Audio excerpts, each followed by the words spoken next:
Netherlands நாட்டின் உயிரியல் பூங்கா ஒன்றில் உணவு தொட்டிக்குள் மாட்டிக்கொண்ட சிங்கத்தின் தலையை பெரும் சிரமத்திற்கு பிறகு பணியாளர்கள் அகற்றினர். நெதர்லாந்து நாட்டின் டச் உயிரியல் பூங்காவில் சிங்கம் ஒன்று உணவு தொட்டிக்குள் தலையை விட்டு இறைச்சியை உண்ணும்போது அதன் தலை வெளியே எடுக்க முடியாதபடி தொட்டிக்குள் மாட்டிக்கொண்டது.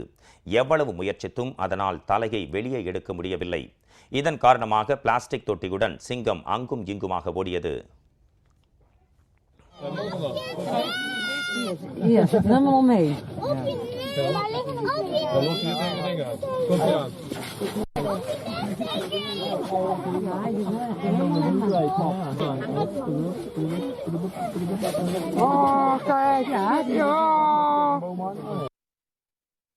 இதனை பார்த்த பார்வையாளர்கள் சிங்கம் விளையாடுவதாக நினைத்து புகைப்படம் மற்றும் வீடியோக்களை எடுத்த வண்ணம் இருந்தனர்.